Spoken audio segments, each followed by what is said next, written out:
മോഹിനി ആയിരിക്കണം എപ്പോഴും മോഹിനിയാട്ടം കളിക്കുന്ന ആൾക്കാർ. ഇയാൾ കണ്ടു കഴിഞ്ഞാൽ കാക്കേരം നിറം, എല്ലാം കൊണ്ടും കാല് കുറച്ചിങ്ങനെ അകത്തി വെച്ച് കളിക്കുന്ന ഒരു ആർട്ട് ഫോമാണ്. ഒരു പുരുഷൻ കാലും കവിച്ച് വെച്ചിട്ട് മോഹിനിയാട്ടം കളിക്കാന്ന് പറഞ്ഞാൽ ഇതുപോലൊരു അരോചകമില്ല. എൻ്റെ അഭിപ്രായത്തിൽ മോഹിനിയാട്ടം ഒന്നും ആമ്പിള്ളേർക്ക് പറ്റണമെങ്കിൽ അതുപോലെ സൗന്ദര്യം ഉണ്ടാവണം.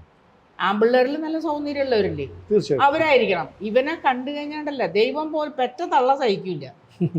അത്രയ്ക്ക് ഒരു അരോചക മോഹിനിയാട്ടം കൊണ്ടാണ് നടക്കുന്നത്. അങ്ങനെ അവസാനം നമ്മുടെ സത്യഭാമയ്ക്ക് മുട്ടൻ പണി കിട്ടി.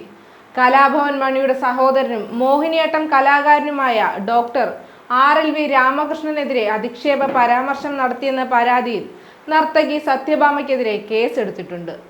SC/ST പീഡന നിരോധന നിയമം ഉൾപ്പെടുത്തിയാണ് കേസ്. ജാമ്യമില്ലാ വകുപ്പാണ് സത്യഭാമയ്ക്കെതിരെ ചുമത്തിയത്. തിരുവനന്തപുരം കന്റോൺമെന്റ് പോലീസാണ് കേസെടുത്തിരിക്കുന്നത്. ചാലക്കുടി പോലീസിന് നൽകിയ പരാതി തിരുവനന്തപുരത്തേക്ക് കൈമാറുകയായിരുന്നു.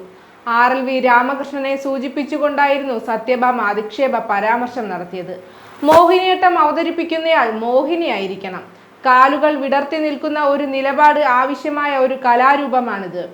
ഈ വിധത്തിൽ കാലുകൾ വിടർത്തി പ്രകടനം നടത്തുന്ന ഒരു മനുഷ്യനേക്കാൾ വെറുപ്പുളവാക്കുന്ന മറ്റൊന്നില്ല. എൻ്റെ അഭിപ്രായത്തിൽ പുരുഷന്മാർ മോഹിനിയാട്ടം അവതരിപ്പിക്കുന്നത് അവർ സുന്ദരനാണെങ്കിൽ മാത്രം. പക്ഷേ അവൻ്റെ നോട്ടം അസഹനീയമാണ്. നർത്തകന് കാക്കയുടെ നിറമാണെന്നും മോഹിനിയാട്ടത്തിന് കൊള്ളില്ലെന്നുമായിരുന്നു ഒരു യൂട്യൂബ് ചാനൽ അഭിമുഖത്തിൽ വലിയ വീമ്പിളക്കി സത്യഭാമ അമ്മച്ചി പറഞ്ഞത്.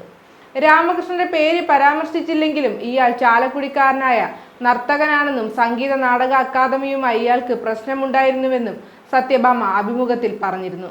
സത്യഭാമയുടെ പരാമർശങ്ങൾക്ക് പ്രതികരണവുമായി രാമകൃഷ്ണൻ തന്നെ രംഗത്ത് വന്നതോടെയാണ് വിഷയം വലിയ ചർച്ചയായത്. അന്തരിച്ച നടൻ കലാഭവൻ മണിയുടെ സഹോദരൻ കൂടിയാണ് RLV രാമകൃഷ്ണൻ. ഇങ്ങനെയുള്ള വ്യക്തികൾ കാരണം ഒരു പട്ടികജാതി കലാകാരന് നൃത്തരംഗത്ത് പിടിച്ചു നിൽക്കാൻ പറ്റാത്ത സാഹചര്യമാണ് ഇന്നുള്ളതെന്നും സത്യഭാമയെ നിയമത്തിനു മുന്നിൽ കൊണ്ടുവരണമെന്നും രാമകൃഷ്ണൻ വ്യക്തമാക്കിയിരുന്നു. യൂട്യൂബ് പരാമർശത്തിലൂടെ തന്നെ വ്യക്തിപരമായി അപമാനിച്ചെന്നാണ് കലാമണ്ഡലം സത്യഭാമയ്ക്കെതിരായ പരാതി.